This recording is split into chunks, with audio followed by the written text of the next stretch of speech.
Hello good evening, welcome back to my new blog. ಹೇಗಿದ್ದೀರಾ? ಎಲ್ಲ ಆರಾಮಾಗಿದ್ದೀರಾ? ಇದು ಬಂದು ನಾನು ಹಾಸನಲ್ಲಿ ಹೋಗಿದ್ನಲ್ಲ, ಅಲ್ಲಿನ ಬ್ಲಾಗ್ ಇದು.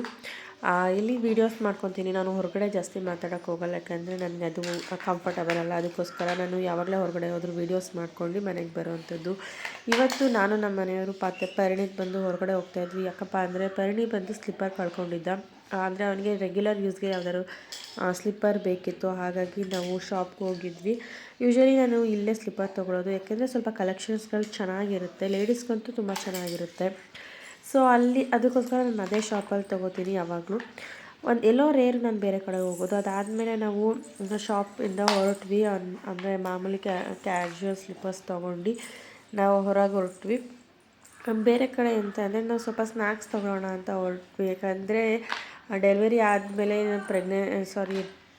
ಬಾಣ್ತಾನೆ ಅಂತ ಅಂದ್ಬಿಟ್ಟು ನಾನು ಹೊರಗಡೆ ಸ್ನ್ಯಾಕ್ಸ್ ತಿನ್ನೋಕ್ಕೆಲ್ಲ ಹೊರಗಡೆ ಹೋಗಿದ್ದೆಲ್ಲ ಇಲ್ಲವೇ ಇಲ್ಲ, ತುಂಬ ಕಮ್ಮಿ ಆಗಿಬಿಟ್ಟಿತ್ತು. ಸೊ ಅಪರೂಪಕ್ಕೆ ಹೊರಗಡೆ ಬಂದಿದ್ದೀವಲ್ಲ, ಸ್ನ್ಯಾಕ್ಸ್ ತೊಗೊಳ್ಳೋಣ ಅಂತ ಅಂದ್ಕೊಂಡ್ವಿ, ಹೊರಟ್ವಿ. ಪರಿಣಿತ್ ಬಂದು ಸ್ಮಾರ್ಟ್ ಬಜಾರ್ಗೆ ಹೋಗೋಣ, ಸ್ನ್ಯಾಕ್ಸ್ ಬೇಡ, ಶಾಪಿಂಗ್ ಮಾಡೋಕ್ಕೆ ಹೋಗೋಣ ಅಂತಿದ್ದ. ಬೇಡ ಬಾರಪ್ಪ, ಶಾಪಿಂಗ್ ಮಾಡೋಕ್ಕೆ ಟೈಮ್ ಇದೆ, ಇವಾಗ ಸ್ನ್ಯಾಕ್ಸ್ ತೊಗೊಳ್ಳೋಣ ಅಂತ ಅಂದ್ಬಿಟ್ಟು ಇದು ಬಂದು ಹರ್ಷ ಚಾಟ್ಸ್. ನಾವು ಯಾವಾಗಲೂ ಪಾನಿಪುರಿ, ಗೋಬಿ ನಾವು ಇಲ್ಲೇ ತೊಗೊಳ್ಳೋದು. ನನಗೆ ಇಲ್ಲಿನ ಮತ್ತು ಪಾನಿಪುರಿ ಎರಡೂ ಚೆನ್ನಾಗಿರುತ್ತೆ. ನಾವು ಯೂಶ್ವಲಿ ಈ ಶಾಪಲ್ಲಿ ಅಂದರೆ ಈ ಅಂಗಡಿಲೇ ನಾವು ತಿನ್ನೋದು. ಇದು ಬಂದು ಮಹಾರಾಜ ಪಾರ್ಕ್ ಫುಡ್ ಸ್ಟ್ರೀಟ್ ಇದೆಯಲ್ಲ, ಇರೋವಂಥ ಅಂಗಡಿ ಇದು. ನಾನು ಪರಿಣಿತ್ ಬಂದು ಐಸ್ ಕ್ರೀಮ್ ತೊಗೊಂಡ. ಐಸ್ ಕ್ರೀಮ್ ಬೇಕು ನನಗೆ. ಪಾನಿಪುರಿ ಅವ್ನು ತಿನ್ನಲ್ಲ ಸಾಮಾನ್ಯ, ಖಾರ ಅಂದ್ಬಿಟ್ಟು.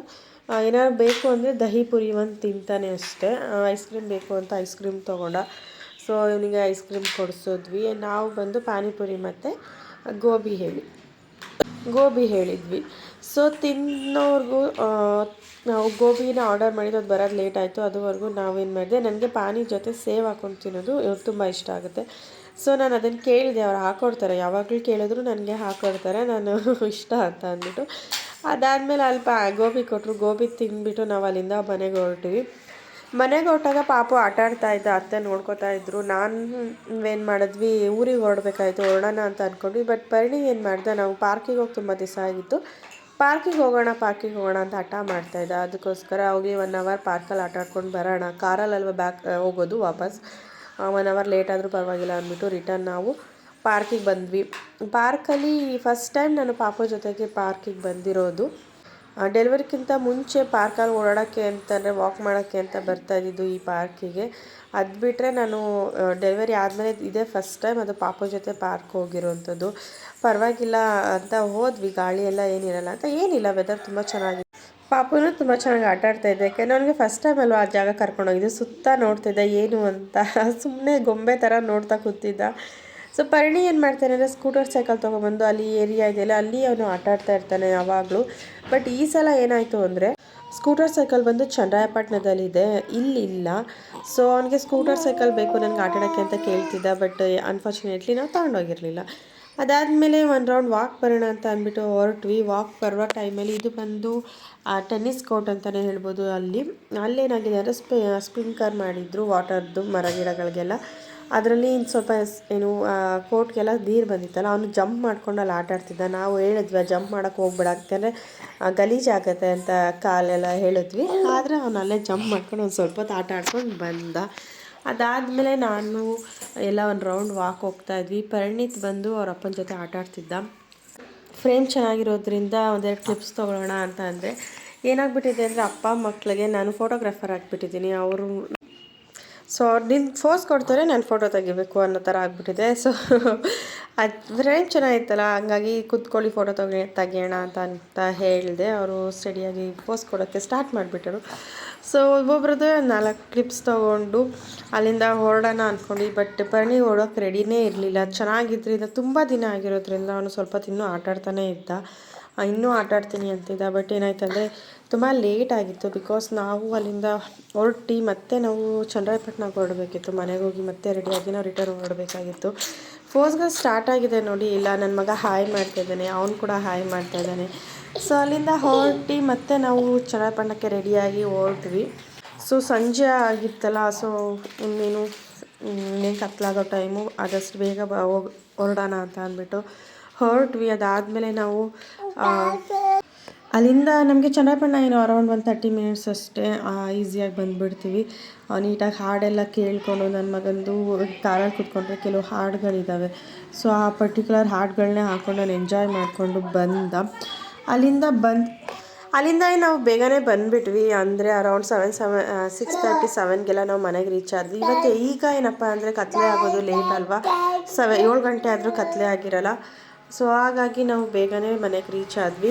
ಇಲ್ಲಿ ನೋಡಿ ನನ್ನ ಜೊತೆ ನನ್ನ ಮಗನು ವಾಯ್ಸ್ ಕೊಡ್ತಾ ಇದ್ದಾನೆ, ನಾನು ಮಾತಾಡ್ತಿದ್ದೀನಲ್ಲ ಅವನು ಕೂಡ ಮಾತಾಡ್ತಾ ಇದ್ದಾನೆ. ಸೊ ಇದಾದಮೇಲೆ ಮನೆಗೆ ರೀಚ್ ಆದ್ವಿ.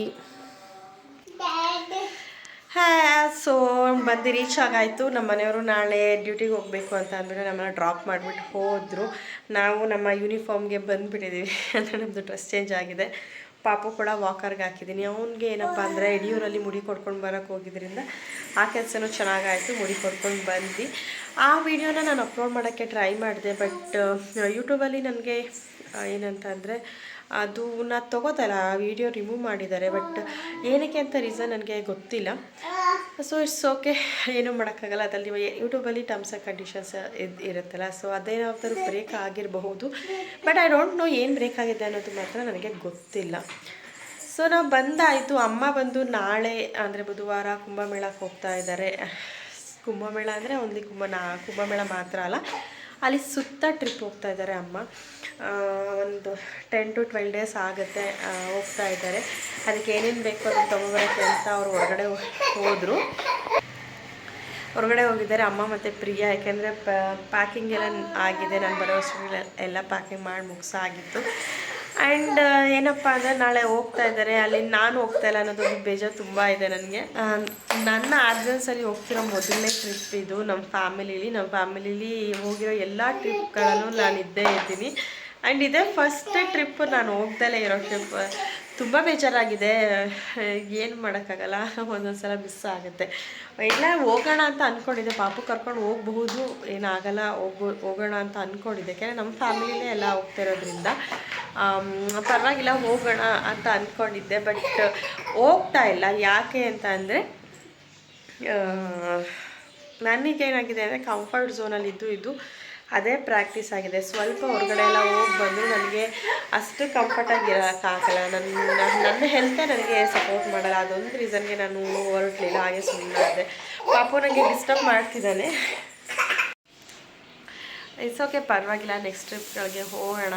ಈ ಟ್ರಿಪ್ ಹೋಗೋದು ಬೇಡ, ಏನು ಮಾಡೋಕ್ಕಾಗಲ್ಲ ಅಂತ ಸುಮ್ಮನಾಗಿದ್ದೀನಿ. ಇನ್ನೊಂದು ನಮ್ಮ ಮನೇಲಿ ಹೇಳಿದ್ರು, ನಮ್ಮ ಮನೆಯವರು ಮತ್ತು ಅತ್ತೆ ಎಲ್ಲ ಇಲ್ಲೇ ಹಾಸನಲ್ಲೇ ಇರ್ಬೋದಿತ್ತಲ್ಲ ಅಂತ. ಏನಾಗುತ್ತೆ ಅಂದರೆ ನಾನು 10-12 ಡೇಸ್ ಅಮ್ಮ ಹೊರಗಡೆ ಹೋಗೋದ್ರಿಂದ ಅಪ್ಪಂಗೆ ಊಟ ಎಲ್ಲ ಹೊರಗಡೆ ಮಾಡಲ್ಲ ಅಪ್ಪ, ಅವ್ರಿಗೆ ಅಷ್ಟು ಸರಿ ಹೋಗಲ್ಲ. ಅದಕ್ಕೋಸ್ಕರ ನಾನು ಇಲ್ಲೇ ಉಳ್ಕೊಂಡೆ. ಇನ್ನೊಂದು ಏನಪ್ಪ ಅಂದರೆ ಪರ್ಣಿ ಸ್ಕೂಲ್ ಕೂಡ ಇದೆಯಲ್ಲ, ಸೊ ಹಾಗಾಗಿ ನಾನು ಹಾಸನ್ಗೆ ಹೋಗಲಿಲ್ಲ, ಅಪ್ಪನ ಜೊತೆ ಇಲ್ಲೇ ಇದ್ದೀನಿ. ಸೊ ನಾಳೆ ಅಮ್ಮ ಎಲ್ಲಿ ಹೋಗ್ತಾರೆ, ಹೇಗೆ ಹೋಗ್ತಾರೆ, ಕಂಪ್ಲೀಟ್ ಟ್ರಿಪ್ ಡೀಟೇಲ್ಸ್ನ ನಾನು ನಿಮಗೆ ಕೊಡ್ತೀನಿ, ನಿಮಗೆ ತೋರಿಸ್ತೀನಿ. ನಮ್ಮ ಫ್ಯಾಮಿಲಿ ಎಲ್ಲ ಎಂಜಾಯ್ ಮಾಡ್ಕೊಂಡು ಬರ್ತಾರೆ ಅನ್ನೋದನ್ನ ನಾನು ನೋಡ್ತೀನಿ, ನಿಮಗೂ ತೋರಿಸ್ತೀನಿ. ಏಕೆಂದರೆ ಹೇಳಿದ್ದೀನಿ ಕಂಪ್ಲೀಟ್ ವೀಡಿಯೋಸ್ನ ನಾನು ಕಳಿಸ್ಬೇಕು, ಫೋಟೇಜ್ ಅಂತ ಹೇಳಿದ್ದೀನಿ. ಸೊ ತೋರಿಸ್ತೀನಿ day by day 10 to 12 days ಅವರು ಎಲ್ಲಿಂದ ಹೋಗಿ ಹೇಗೆ ಬರ್ತಾರೆ ಅನ್ನೋ ಕಂಪ್ಲೀಟ್ ವೀಡಿಯೋಸ್ನ ನಾನು ನಿಮಗೆ ತೋರಿಸ್ತೀನಿ ಅಂತ ಹೇಳ್ತಾ ಇವತ್ತಿನ ಬ್ಲಾಗ್ನ ನಾನು ಇಲ್ಲೇ ಮುಗಿಸ್ತಾ ಇದ್ದೀನಿ. ನಾಳಿನ ವೀಡಿಯೋಗಳಲ್ಲಿ ಸಿಗೋಣ. Until then bye. ಬಟ್ ಒಂದು ರಿಕ್ವೆಸ್ಟ್ ಇದ್ದೇ ಇದೆ, ಯಾರೆಲ್ಲ ನನ್ನ ಚಾನಲ್ ಫಸ್ಟ್ ಟೈಮ್ ನೋಡ್ತಿದ್ದೀರೋ ದಯವಿಟ್ಟು ಸಬ್ಸ್ಕ್ರೈಬ್ ಮಾಡೋದು ಮಾತ್ರ ಮರಿಬೇಡಿ. ಲೈಕ್ ಮಾಡಿ, ಶೇರ್ ಮಾಡಿ, ಸಬ್ಸ್ಕ್ರೈಬ್ ಮಾಡಿ, ಆ್ಯಂಡ್ ಆಲ್ಸೋ ಕಮೆಂಟ್ ಮಾಡೋದು ಮಾತ್ರ ಮರಿಬೇಡಿ ಅಂತ ಹೇಳ್ತಾ ಇವತ್ತಿನ ಈ ವಿಡಿಯೋನ ಇಲ್ಲಿಗೆ ಮುಗಿಸ್ತಾ ಇದ್ದೀನಿ. ಟಾಟಾ ಬಾಯ್ ಬಾಯ್, ಸೀ ಯು.